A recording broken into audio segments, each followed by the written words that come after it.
This story will cover from then to now and next, all about change, how to turn losers into winners.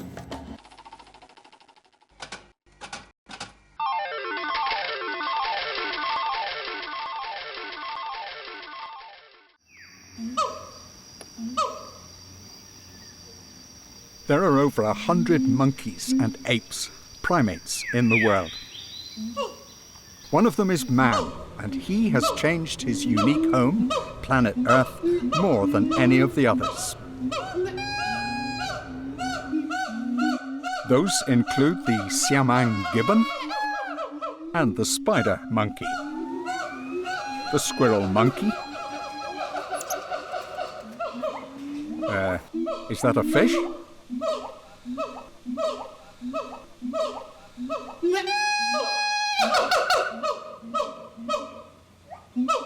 If they could shout it out, or otherwise, what might they and their neighbours, the iguanas, be talking about? Could it possibly be, "Are you ready for the water monkey?" It seems a no. Still a no. But now it's a yes. So stand by, folks. It's an arowana.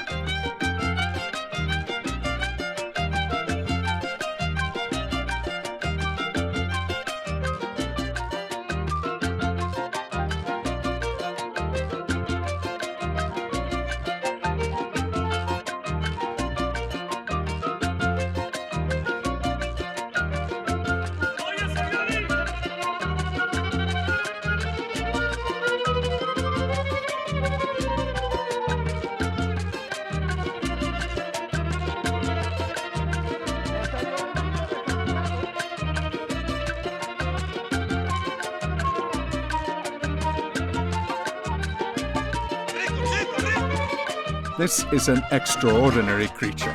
Not only does it leap from the treetops of the flooded Amazon jungle, but it's the male that rears the babies in his mouth, as you do. It's bred as a massive business in Southeast Asia. They can cost hundreds of thousands of pounds. They don't give up their secrets easy, I'll tell you what. It's like the mafia, the aquarium mafia.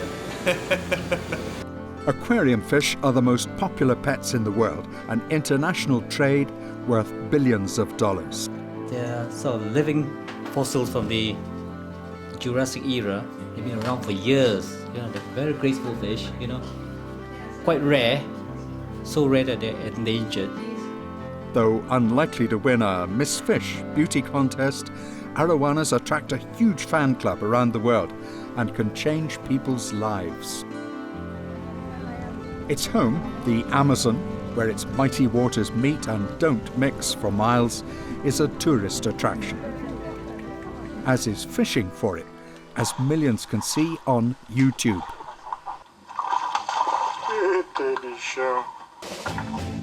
Its appeal seems extraordinary. Wealthy tourists see how the Amazon has changed as man opened up the rivers and the rainforest, replacing huge biodiversity with cattle and soya, using guns, fire and chainsaws. It's becoming a food factory. We are literally all eating the rainforest. Now, how do we turn that around? How do we change that?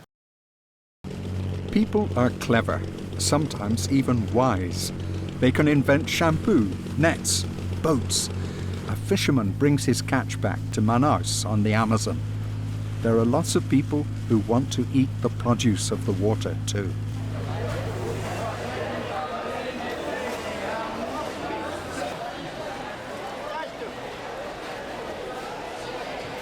Arowana and chips, anyone?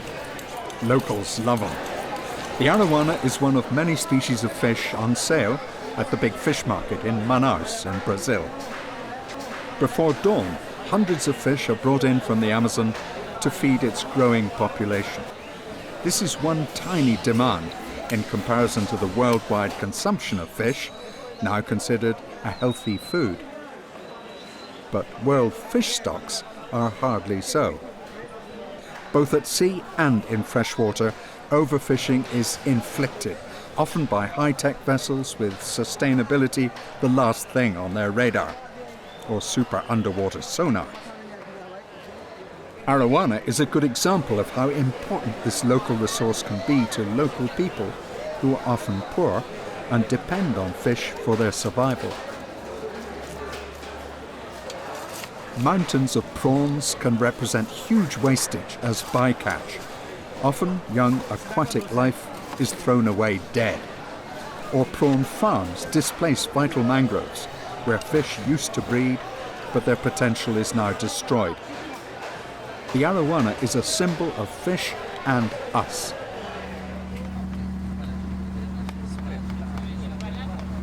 Humans in their many different versions use fish for food, for sport, for fun and for pleasure. And the arowana is a perfect example, not only here in the Amazon, but around the world.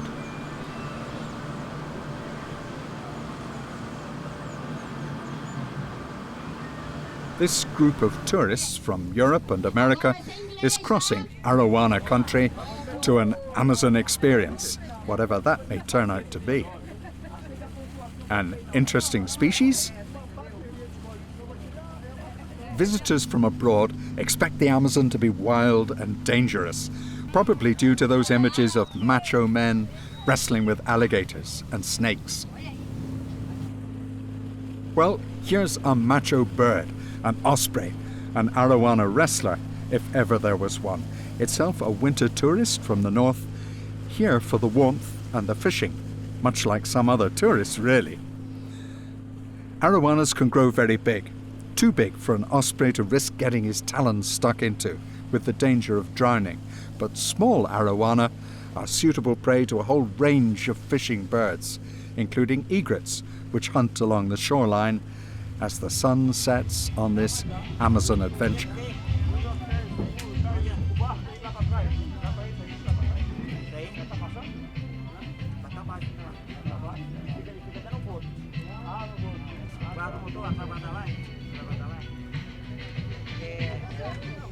She's part of it.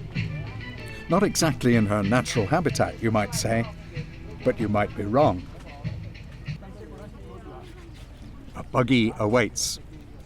The celebrities here range from feathered birds to feathered girls, from James Bond stars to what twinkles at night. No air pollution here. The female of the species come in many variations of the theme.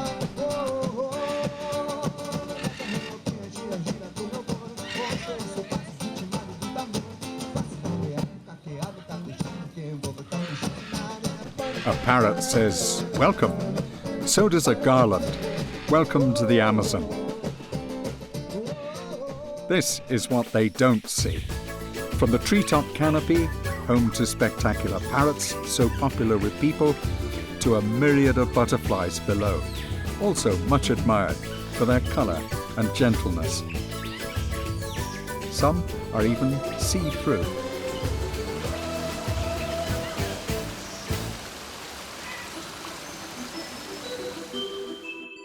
Beetles less liked unless they're musical, though this one has an attraction of a force from below.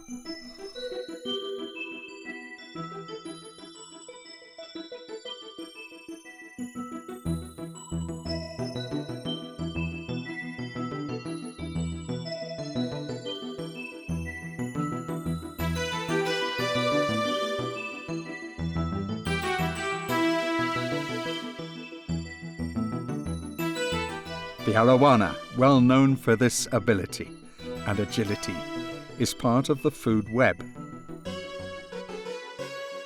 No web involved here, as a bird-eating spider waits by the water. Weird creatures do have an appeal.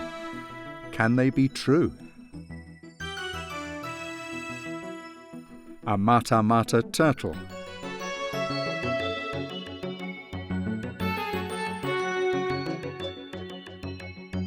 An arapaima, the biggest freshwater fish in the world.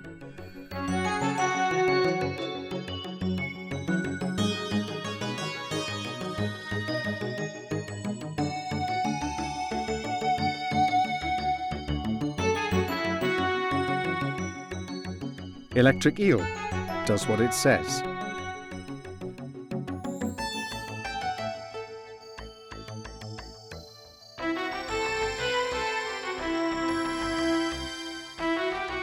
Catfish, less popular than cats, come in many shapes and sizes.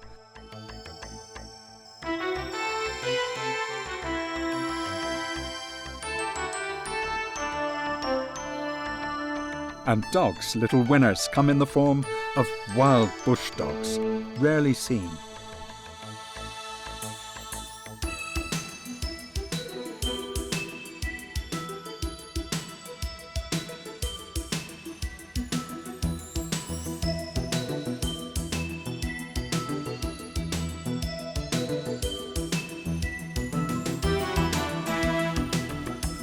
And also, you don't expect to see fish climbing trees, but they do when the floods come.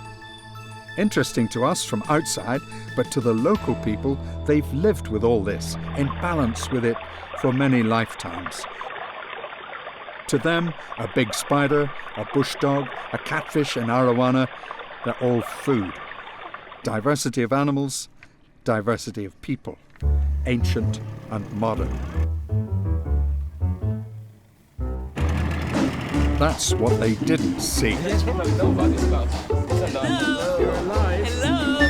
Say hello to something else, perhaps, right through Arowana country.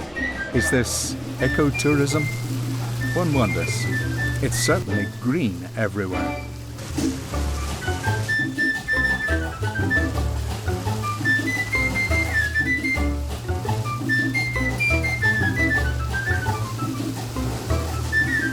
A kingfisher obliges.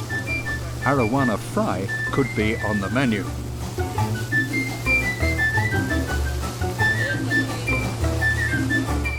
Bigger arowana could become a meal for a much bigger fisherman. A pink one, either sunburnt or lurking under this raft, provided for our eco-tourists. That ill-defined species now being herded around the bait.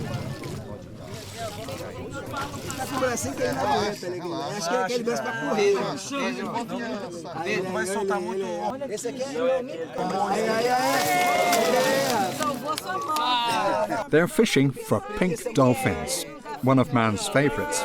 So like us, intelligent, unselfish, good communicators, so they say.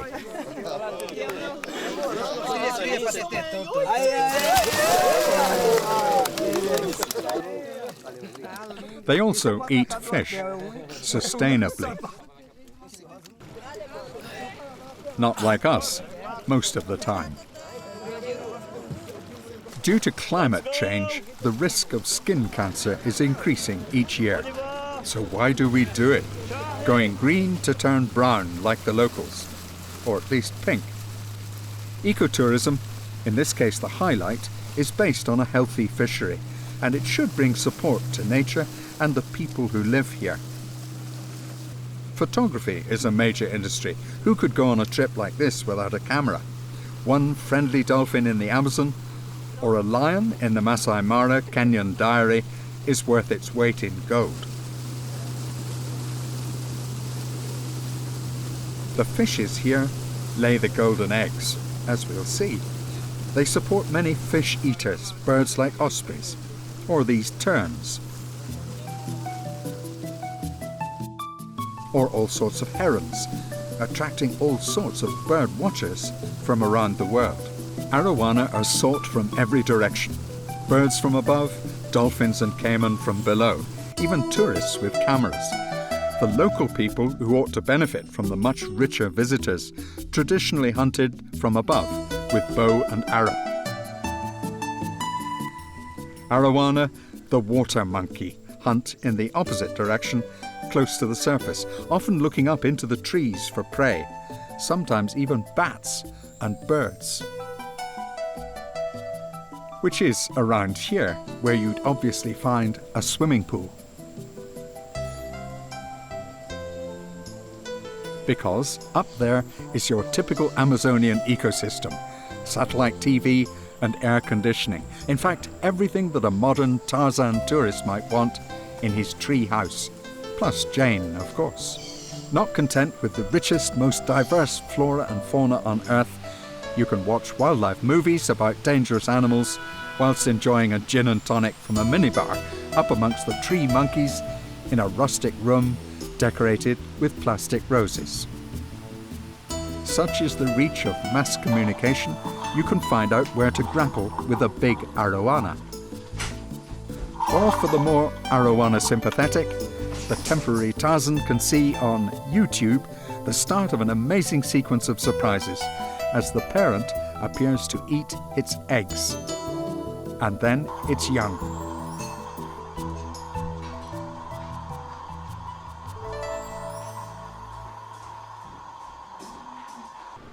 The fishermen of the Amazon are ingenious. For ages, they've used their knowledge of this great river to catch their prey. But life is changing fast around them. Behind the shore, in carefully treated water, new lifestyles appear. Offshore, any arowana still around would be aware of different sounds as Yamaha makes its ubiquitous mark and sound. Downtown goes upwards as the river drops and the dry season exposes a serious beach. It's a place of contrasts, big boats, little canoes. That's why the tourists come, so different to New York or London. Or is it? The signals are the same, so are the tourists. But not the river. And has it occurred to them that their way of life in America or Europe could be connected to a river in trouble with its rainfall? The fragment of rainforest here still provides leaves for the leaf-cutting ants. Their future may lie in the hands of people from far away, hardly aware of them, going about their laborious business.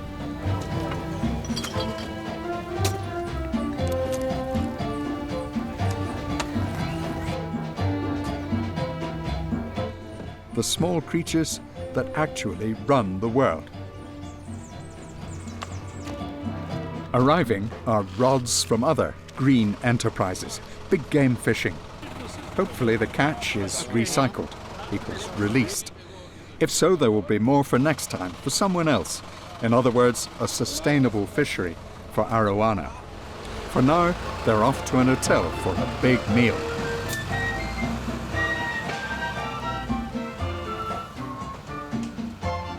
And the ants return home to munch on their underground fungus garden, grown from leaves of trees from the diminishing forest above. In and around the five-star Hotel Tropical can be seen the huge gap between the top and the bottom, between the rich and the poor of Brazil. True, of course, in many other countries, but also international is an addiction to fishing, whether it's near where you live or whether you charter a small plane to reach some of the wildest waters on the planet. Perhaps to catch that giant arowana. Here, near their home, a shanty town behind the Hotel Tropical, for these impoverished locals, a simple and cheap pleasure is fishing. Aí eu fui batendo no lado do flutuante. Vai. Ali. Isso, pô, peixe liso, tragando. É. Bota esses peixinhos aí, ó, faz de isca. Mas é o que pega? Someone is fortunate enough to own a motorbike, literally a fortune, in this community.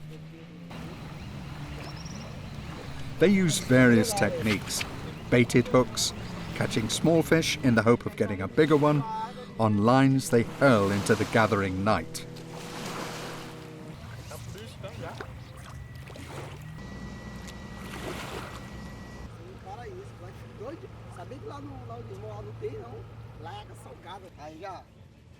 At the big hotel, the upmarket guests are getting an environmental story hidden in a lot of feathers.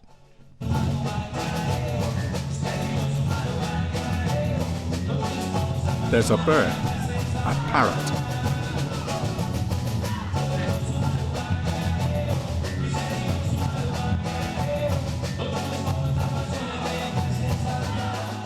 And there's a caiman, like an alligator, lots of teeth.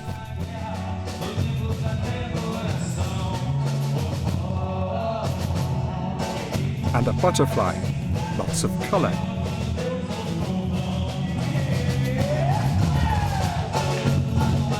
And Super Cat, the jaguar, lots of spots.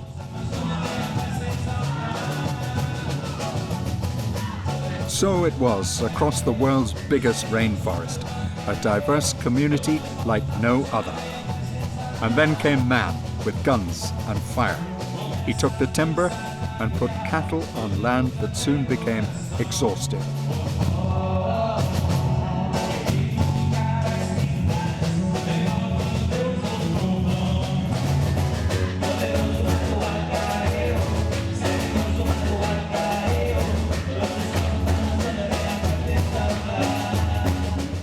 He moved on, and the process was repeated, and jaguars and cattle don't mix. The latest impact is tourism, and a jaguar is now valued highly as a photographic challenge. Understandably, they are shy and elusive, so the hotel has a zoo.